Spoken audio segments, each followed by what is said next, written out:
Hey YouTube, welcome back to Universe X, and today we are off with the next Archetype full breakdown. I think, look, we should be getting a new color today. Sorry, I'm recording this the night before, obviously. But we should be getting a new color today. By the time this video is up, you guys will have already seen it. So we're definitely going to jump into that soon enough. Tomorrow's video will be going over, you know, both halves of, or both of the day's reviews, because generally they put out like 2 days of an archetype, then 2 days of another archetype. So whatever archetype just got released before this video went out, we're going to be going over it in tomorrow's video. But for here, we're going to dive into machine mutants. There's a lot of cool little nifty interactions, and then I'll show you guys kind of how it runs, as well as give you guys my real kind of opinions on it. So yeah, if you like this sort of content, think about hitting that subscribe button, comment on the video letting me know what you feel, and just, you know, like the video to help it trend. We're, like I said, we're just pumping out content here, and I am still aiming to be the best, if not one of the best content creators to this game that you can watch. We are on the road to 2,000 subscribers, and we're gonna keep that going strong, but we have to give the normal plug, so let's see if we can get this under 60 seconds. Let's go. If you haven't been to the official Facebook group where we get these official spoilers and official announcements, go over there, follow it, links in the description. But also, to discuss this game, you can join the unofficial discussion group on Facebook, the unofficial Reddit, the Universe X Discord or Facebook group. All these places will help you be able to talk to people that like the same game you do, you know, just kind of get together and exchange ideas. I also got my friend and partial sponsor, TCGMetalZ, always making the coolest metal cards. It's been a little quiet there lately, but he's really cooking stuff in the background. I'm just letting you know, like when he comes back on it, you're gonna see some really, really great stuff. Followed by the fact that I have my own TCG player site, constantly up, like putting up new stuff. I have so much bulk on my desk I'm going through, so more and more inventory gets added every day. You should check it out. And as for, you know, buying stuff on TCGMetalZ, you can use the code UNIX to get 10% off your entire order. Last but not least, I have other channels. I'm expanding the Universe X brand. I play games on UniX DB as well as UniX Gacha. Dragon Ball games on one, currently any Gacha game on the other, but currently My Hero Ultra Impact. So with that being said, we're gonna jump into this. I'm gonna go over to the DBS Deck Planet. Shout out to them because their site is amazing. And we're gonna go over the Rildo skeleton deck frame that I put up. And then we're gonna go on Untap and we're gonna just experience the plays in general. So let's get into it. All right, so when you look at this, right? Quick overview of the leader. Basically, when you swing with the leader, you're going to be able to play a 1-drop machine mutant from your hand, 1-drop red machine mutant from your hand. And then when you're awakening, you can either put 3 cards from under a Super Sigma under your leader, and then you untap 1, draw 1, and then you get 6 life, or you get down to 6 life, or you can be at 4 life and you can just untap, draw 1, and awaken. And then what you have after that is his awaken side, which has all those same, well, has the when you swing you can play a 1-drop red machine mutant, but also you're going to be able to draw a card once per turn when you union absorb or you evolve. And then his last effect is once per turn you can detach a card from under him in order to give him 5k for the battle. So it's got some kind of little cool things. Now the whole thing is a massive toolbox though. The weird thing about this deck is that yes, like I said, you play 1-drops and you don't draw on your leader. So you're 100% reliant on having a 1-drop in hand for your leader turning sideways to do anything. And that's the first kind of crux of this deck, because when I looked at this, I was like, ooh, all the cards search each other. This means that I can maybe have a smaller core. Wrong. Like, that's not how it works. It means your core is absolutely large, because right here with these ratios, like 4, 4, 4, 2, that is like 18 of your cards right then and there just for your 1-drops alone. Not to mention you need to have Super Sigma in your deck in order to awaken and further your plays. That makes another 4. So we're currently at 22. Then you have to have your evolve targets, and there's no wrong or right way so far. I mean, like, there's a lot of open ways, but right here I have, let's see, that is 9 awaken targets. So already we're looking at most of the deck being Archetype, which for that's kind of par. You know, that's par. That's up to par, because this game is currently very Archetype based, and you spend most of your deck, or you spend most of the space in your deck building an Archetype. Past that Archetype though, this deck has some plays, but doesn't necessarily have like bomb plays within the deck. So of course I wanted a very powerful SCR, and I love Vegeta. This could probably be another Unison, the Baby Juvenile Parasite, but we do like the draw, and we do like the ability to put cards from under it. That's pretty cool.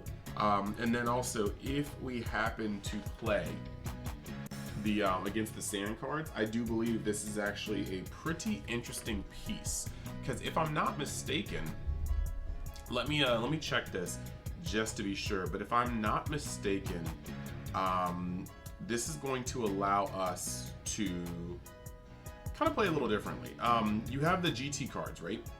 You have the GT cards that just have been spoiled, but if I'm not mistaken, they aren't leader locked. And I'm checking that right now because I want to actually, you know, be able to let you guys know this with absolute confidence. If you look cards that now they are leader locked, never mind. I am stupid. There is no absolute confidence here. This is trash. So I guess. Oh, you know what? If you have 4 more units, okay. So you can play things like SS Son Goku, Pan, and SS Trunks. So you can play certain cards from under Unison. I'm just looking at, if you have 3 more energy, play this card from under Unison card. Okay, that's tight. That's tight. So there are a couple of these cards in the GT archetype that you can put under Baby Juvenile Parasite, and then you can play them using the correct energy cost. So if GT ever gets popular, that'll be something that's pretty cool. And that's actually, I think, why Lud is able to play a Pan. It's just small things like that. But I don't think the Pan SR is leader locked, so whatever. Then we have 2 Planet M2s. You're able to play them from the deck with a couple cards. I have 3 After Image in here, and that is actually kind of a weird point. But the thing is, this deck has no viable way to get down to 6, or to 4 from 6. And there's no real super combos that really feel good with it. And you could play the Krillin super combo with a Unison, but I don't know, I feel like this is one of the best Unisons for it. I want to play a King Piccolo. I want to play a Piccolo Jr. because you're not really pressuring your opponent with this, like, enough to get its counters off and stuff like that. So I'm kind of weirded out by it. But 3 Baby, which brings us to the 3 Videl. After Image, try to get down to 4 because you will start putting stuff in the drop zone, and then 3 Protect of the People because normally your cards are your combo power, but this is a combo deck, and it's not like a combo deck like Gohan where you need to combo any U7. It's a combo deck where you need specific pieces in hand to do specific things, so you don't want to be dropping them willy-nilly for combos, and Protect of the People keeps some things in your hand. So with that being said, let's go over to the untapped side of it, and let's just kind of show you guys what we're working with. Okay, so first thing we're gonna do here is decide who's going first. I rolled a 2. That kind of blows. They rolled an 8. Cool. Anywho, I am going to draw. So what we want is a Nezzy in hand, and we just got one. So now that we've got a Nezzy, what we're looking for is we need a. He's gonna search Bizu, so we need the Ribbit. We need to open up Ribbit. If we can open up Ribbit, this hand is absolutely gas. It's what we want. Is that a Ribbit? Hey! Alright. So, this is optimal. This is actually very optimal. Super optimal. We are going to go here. Life points 8. Alright, cool. So for my turn, I draw an extra card. We want to keep that because we eventually want to get down to 4. We have doubles, so really you're going to play the dumb card. Actually, you know what? This is the one that searches up top 5, right? Yeah, we're going to play the card we don't need. So playing this, and you're going to kind of see how this works, you know? I can swing at my opponent for 10k, right? Activate his effect. Yep, activate his effect. Just play a red machine mutant from the hand. When Nezzy comes to the field, I'm going to be able to search 1 Bizu. And where is you? Search 1 Bizu. There's 2 in life. Lovely. Gotta love that. You kind of see what's in there. A little inventory right there. So we're gonna play Bizu from, or get Bizu from the hand, and then there's no reason to swing with this. It's only 4k. That's kind of unfortunate. But what we can do now is Union Absorb. Tap that 1 energy, and get the Bizu under there. Get the Ribbit under there. And then we are going to play the Super Sigma from my deck or drop.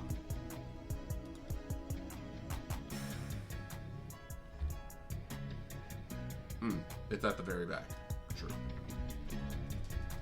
So I considered playing like one of the 30k Super Sigmas in order to combo it, but that seems like kind of a neg. Like I don't want to get rid of this guy off my board, but if I have to get rid of him off my board, I just kind of have to get rid of him off my board. So we're gonna go Super Sigma right here, right? And after getting the Super Sigma, when he comes into play, I'm gonna draw a card and then choose all my opponent's battle cards and they gain minus 10k. So if you played Nuinis, like, I'm sorry, they're just gone now. But then we're going to awaken on first turn, moving this, and moving this. So since my opponent is going first, there is a chance that they will be able to be awakened by this turn. So it's not like 15. Going to 15 is going to save you that hard.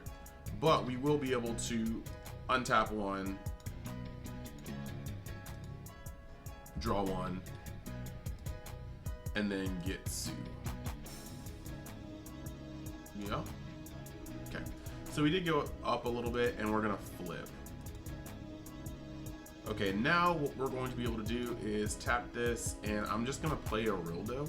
If they kill him, they kill him, but I'm gonna play a Rildo and search the top 5 just to kind of get more cards into my hand. We got 2 of our 3 Videls, we had an M2, we had an After Image, and we're just gonna take this General Rildo. And we're gonna pass. My opponent will likely still get a swing. I don't have anything tapped and I have a barrier blocker. So, I mean, they will get a swing. That's pretty neat. We do kind of want that. Drawing into this though, we have to charge. We have some cards that we don't necessarily need. Like it's cool to have Bizu, but like we have doubles in them, so we're just gonna charge that. And yeah, we kind of just need to see where we're going here. We've got a barrier blocker, and not sure if we want to swing with that because he is kind of useful the way he is. But we also have General Rildo combination ready. Actually, we will swing with this because that makes the most sense. If we're playing a color where we could have Floodgated, you already know what we need to do. But in this particular case, I will swing with Hyper, Rildo. And like I said, we do not get to play a card, or we do not get to draw, but we get to play a card. And when this card gets played, we draw. So we add a body to the board, and we draw a card. Next, I'm going to swing with this 20k. And after swinging with this 20k, I'm going to tap 1, tap 2. We get to Unabsorb underneath Rildo to play a 5 from deck. And so what we're going to do is go in, and we're going to play... Where'd he be at? Am I spelling Rildo wrong? Is there 2 L's? Okay, cool. So we're gonna play Rildo here. When we play this Rildo, a couple things are gonna happen. We get 2 effects. When he's played, I can play 1 M2 from my deck or draw a card. And this guy's gonna let me draw a card once I've already done, or once I evolve or Unabsorb. So I'm going to play this from my deck. And after playing M2 from my deck, I get to draw once from my leader because I Unabsorbed, and I get to draw once from M2 coming into play. Not bad draws at all. After doing this, I can swing one more time for 25. And you know what? I do have a question. Hold up. Question for myself, because I put this card in the deck and I didn't use it. No, he's not Double Strike. I was just wondering, because if he was Double Strike, I might have just gone for that instead. So this is kind of where we are at this point. And I don't think there's anything else I'd like to do. Unfortunately, we're kind of like, we're tapped out. See, like, this is what I mean. We're at the mercy. No Unison setup. We can't After Image. I mean, the one thing we can do is we can save ourselves from 1 attack by going up. I'm not sure if they're going to want to put me down to 5 because that's going, or 4 because that's going to turn on my super combos. So they might try to just swing at Rildo. And if they swing at Rildo, yes, I've got that. But they can count that. They can see that. So I might have to combo with the card out of my hand. Either way, it's just kind of all meh, you know? Like, it really depends on how much. And with a lot of decks, that turn 3 is some of their most powerful turns. So that might have been a turn where I just get folded right then and there. Like, if I don't get folded, cool. Like, I can charge. We can play a Baby Unison, and we can take one of their cards. +1, draw, take a card. He's 20k now. We have Videl online. That's a lot of good. You know, that's a lot of good. We can swing here and look at my hand. We can play another card. We can draw an After Image. Let me see where I want to go with this one. We could force I think right here we could try to force a, we could force Sparking. Yeah, because we can detach and give this 5k, so he pressures the 25. We could swing here and have this guy pressure as a 25. And then we could swing here and just combo out the Rivet in my hand to pressure for 30. That way we have Sparking. It's kind of obvious at that point because there wasn't really much of a reason to go for that, but we need to be able to get these super combos online. So this turn is at least not as bad as it could be. Like, we could easily hit you with the Videl. After hitting you with the Videl, we can go in and after image Sparking, and that gives Protector of the People for next turn. That's wonderful. And then we're able to, if we need to, you know, super combo to get out of stuff. But even so, we don't have a lot of hand. Like, this could be another turn where we get folded. Like I said, turn 4 is very powerful for a lot of decks. That could have been Ultra Mastery, that could have been a Vegeta, that could have been multiple 2-drop threats. And this just isn't enough to go through it. And then, so we're just gonna finish this game and play another, and this one's gonna be going first. As unfortunate as it is, it's just like, what are we doing? What are we doing here? We got Videl, we got a Bizu. Bizu's gonna get searched, so we need a Rivet. So really, most of this can go back. Actually, almost all of this can go back, unfortunately. General Rildo, we'll keep that guy because he's the top 5 searcher. But we got the Rivet, so if we get a Nezu, at least we can awaken. Or Nezi. And we got no Nezi. So we're gonna go up to 8. And you know, our opponent's gonna do my thing. Or sorry, I get to go first. So at least that's not the worst that could happen. We have a lot of cards. We're gonna play the Unison. We're going first so we can get that set. We're gonna just do this because they're going to attack us. They're gonna be a little bit more aggressive just because they're going second. We're going to play, and we're going to draw more of those anyway. We're going to play this Rildo right here. This Rildo is going to look at my top 5 and hopefully get a Nezi. Perfect. Now we're set up.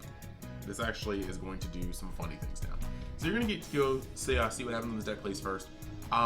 We got the Nezi out, or we got the Nezi to our hand and we pass. You know, our opponent swings on us. If they bop the Rildo, I'm not that mad. I'm really not. But we get to draw for our turn. Get our card from our life, draw for our turn. And then we get to kind of go in. We have these cards. We're going to play Super Sigma from, we have to evolve from the deck or the hand. You know what? Let's keep that. Let's keep that. This is a very weird position, but we're not going to be using this for a turn or two, so we're going to just charge that Rildo. And what we end up doing here is swinging with our leader. Our leader is going to cheat the Nezi into play. Nezi's effect is going to search for a Bizu, and we've already got the Rivet. So that's what's going to happen there, right? We want to use our energy as efficiently as possible. And we are. So yeah, we're going to tap this to use Nezi's effect. We're going to put the Rivet. We're going to put the Bizu, and then we're going to find the homeboy in the deck, Mr. Sigma. After getting a Sigma, we're going to draw a card for doing that. Then we're going to, of course, like before, we're going to put all 3 of these underneath the leader. This awakening turn is kind of funny though. That's going to allow us to flip, take a card from here, draw a card, untap a card, and that's pretty cool. After that, what we can do just to kind of preserve our hand, we can swing with this Sigma, and then we can combo up to 25. And this is like a pretty cool when you have multiple Sigmas. Then after that, you can tap 2 for the Unizorb to put a Sigma underneath this Rildo, and then play from the deck this Rildo. And then once again, we are going to have that that whole thing right there. We are going to play the M2 from the deck. After playing M2 from the deck, we are going to draw 1 card from my leader and draw 1 card from M2. And then we get to swing 1 more time for 25 and pass. So that's like a 15, a 25, and a 25, but we're still tapped out. It's not like anything great happened. My opponent's gonna have their turn too. May not be the most explosive turn, but it could be good. Not saying any of this field necessarily survives. It really depends on what deck I'm playing. If we do get to untap to 3, there are some cool things we can do. We're gonna keep the Nezu, we're gonna keep the combo pieces in our hand, right? We have 2 of these guys, but we can set them up again. So I'm going to charge that. And depending on the turn, I won't even play my Unison. I would like to have these online, but having Protector online is so much more important. So what we're gonna do here is play this, and I am going to, actually we have an order of operations, I'm sorry. We're going to swing with the leader, and after swinging with the leader, I'm going to activate his effect to play Nezi, because Nezi has barrier. Nezi's going to search Bizu to hand. That's wonderful. We're gonna shuffle. After doing that, we are going to, I want to see what we're gonna do. We're gonna Super Ligma. No, okay, we're gonna Super Sigma.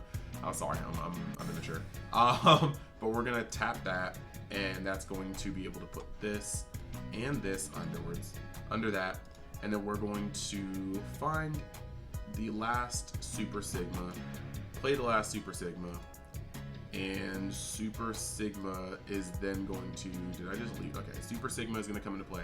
It's not unique, is it? Okay, we're going to draw once for Super Sigma. We're going to draw once from our leader with the evolving. Then we're going to tap that, and we're going to play the OG Metal Roto Form Perfected. He's got double strike, and once per battle, I can place the top card of my deck. Yeah, I can play an M2 if I want to. So we could have just used the M2 here to soften the leader blow. And if they have stuff on board, we can always just try to like get rid of that as best we can. You know, swing. We can do this. We can draw 2 more cards because we're about to go into some other stuff regardless. So yeah, I think we just play there and we actually just sit on it. If we need to, when our opponent wants to go in, I mean, we've got Protector of the People. We don't want to necessarily drop easy. We have an extra Unison. We can drop that. And, you know, we've got 2 barrier blockers under Protector of the People. I think we actually survive that turn if we get to that turn. Going into this stage of the game, though, we need to start playing a little smarter. This time we can, or when I say smart, I mean we just need to start playing, period. We can tap, we can tap, we can tap, and we can play our Unison. Our Unison can eat up a card. We draw a card in the process. We can play this. Now, this is actually one of the reasons why I play this, right? Actually, this one is the wrong one. Yeah, okay, well, let's do some things. Swing here. Play this guy. This guy is going to search top 5. So the reason why I played double or mixed to these Rildos, oops, not top 5. I just search a BZ. Wow. Or I can actually read my cards. The reason why I play a certain amount of these cards here, right, is because when it comes to these summoning effects, this guy can evolve on a Super Sigma, but I don't always plan to have a Super Sigma out, and this person will evolve from choosing those 3 cards from my hand or battle area and place them in my owner's drop areas. So we have multiple things that we can do here, and neither of them are bad, but it is what it is. It literally is what it is. I wanted to have this copy, but I have this one instead, so maybe that's just a thing I can do. I think I only made, yeah, maybe that's a ratio I can change, but we're still kind of a work in progress. We can kind of see how this is. Right now, I have another Protector of the People out. It's not really a guarantee that I can get the swings out. This is a 20k swing. This is a 30k swing. I've already gotten rid of M2. I can keep this board. Next turn, I've got Protector of the People, which is going to be able to discard a card. Kind of don't know which one I want to discard, right? We do this one. And as of next turn, if I survive that turn, I have Vegeta, but it's not like I have like a gajillion cards. Like maybe Vegeta gets me there, but I doubt it. So here's my thing, right? Going back to the list here, I think this leader needed a couple of things. Like this leader is a couple cards off from being really actually workable. And where those things are, in my opinion. Number 1. This should be able to play 1 red machine mutant with an energy cost of 1 from your deck, okay? It really should. Like, there's no ifs, ands, or buts about it. These guys are so freaking, like, you have to spend so many cards because you need to open with them. And I honestly feel like it would be so much better if you could play them from deck. Because what are they doing? They're just searching themselves. A 1-drop that searches a 1-drop. A 1-drop that can evolve from your deck. if it played it from your deck, you wouldn't have to build your deck so clunkily around these cards, because a lot of these cards are just 5k combo power, but you can't even combo them because you need to keep them in hand for all of your evolve plays. So this leader could have just said play it from your deck and it would have been a-okay. The second part is this goes down to 6 when it should go down to 5. This deck has a serious issue on being able to use any super combo, and with the stuff you have on your board, there's no reason your opponent's not going to go neutral into a 20k blocker knowing you can't really combo when, you know, they're on the board and they present themselves. Like, your cards are 25k with no protection, they're 20k with barrier, but you can block with them. Your opponent has no incentive to go for your face because it's not like you're doing great things later. They can always kill you later. And with that being said, this leader needed to go down from 8 to 5 to give a higher plus when you awaken and have 0 defense, but also so that you can immediately go into testing the op to protect yourself. And that would also allow you to stick your unison better, play your unison, but be able to go into testing the op. So that's kind of my theory on it.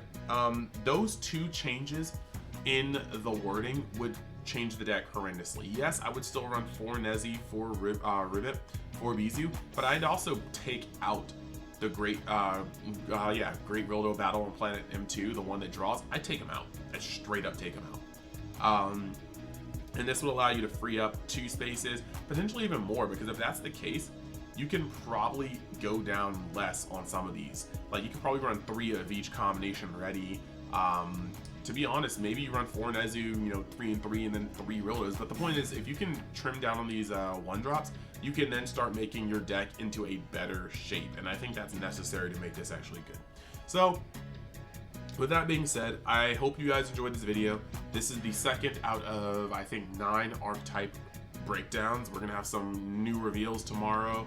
I'm gonna have just a video on it as well. And yeah, like I said, if you like the content and you might hit that subscribe button, we will keep going over here in Universe X, and I will see you next time.